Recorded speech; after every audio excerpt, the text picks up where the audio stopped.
Welcome to Module 9. Last module we looked at for each sequential processing, one item at a time. This module, we speed it up. Parallel for each takes the same collection and processes multiple items at the same time on different threads. The main flow waits for all threads to finish before continuing. It's faster than for each when items are independent, but order is not guaranteed. Let's see what that means in practice.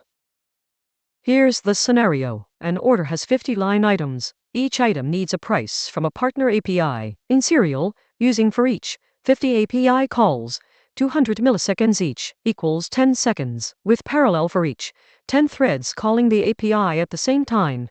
Each item takes 200 milliseconds. Total time drops to about 2 to 3 seconds. Multiple items on multiple threads, concurrently. That's the speed gain. The trade-off. Order is not guaranteed. Whichever thread finishes first, its result goes first in the output.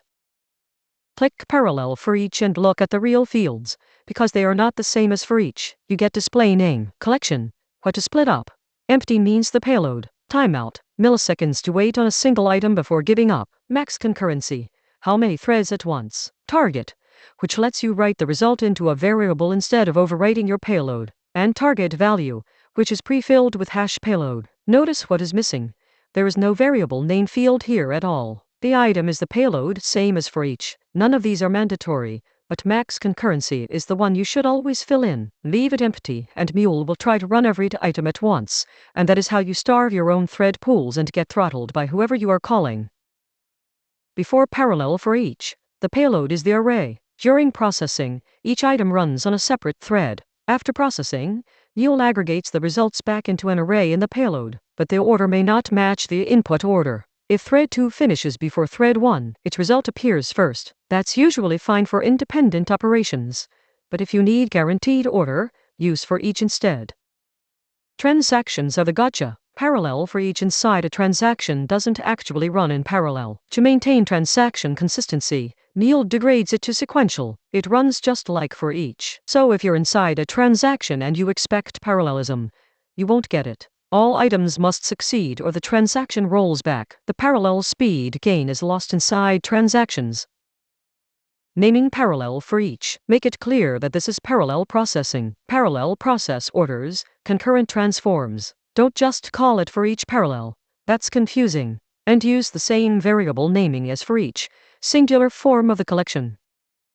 Good practice. Use parallel for each for independent work, calling multiple APIs, querying different databases, transforming unrelated items. Always set max concurrency. Without a limit, Mule can spawn a thread per item and starve your other flows. Bad practice. Using parallel for each when items depend on each other. If item 2's processing depends on item 1's result, the parallel threads will corrupt your data or create race conditions. Use for each instead. When not to use parallel for each. If items depend on each other, don't use it. If you're inside a transaction and expect parallelism, restructure, complete the transaction first, then parallelize outside. If you're processing millions of items, parallel for each can spawn too many threads. Use batch instead. And if order must be preserved, parallel for each won't guarantee it. How many parallel for each scopes? Usually one per independent operation. If you have 3 parallel scopes in the same flow, each processing different data, that's fine. But nested parallel loops multiply the thread count dangerously. Avoid nesting. Here's the performance scenario. An order with 50 items needs pricing from a partner API. Item 1 waits for the API, item 2 waits, item 3 waits. Serial. 50 items times 200 milliseconds equals 10 seconds. With parallel for each and max concurrency of 10, you fire 10 API calls at once. Wait for them to finish.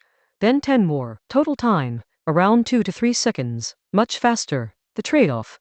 The results come back in random order as threads finish. The questions about parallel for each. 1.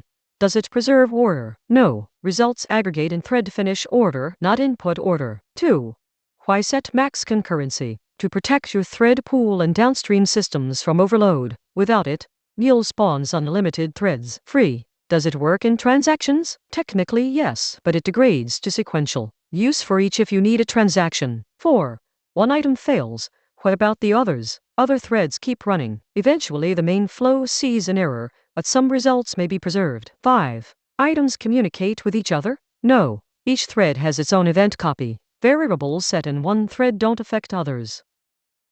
To recap, parallel for each processes items concurrently on multiple threads. The main flow waits for all threads to finish. Results are aggregated but order is not guaranteed. Max concurrency limits how many threads at once. Inside a transaction, it degrades to sequential. Use parallel for each for independent items only. Next module, try scope, how to catch and handle errors.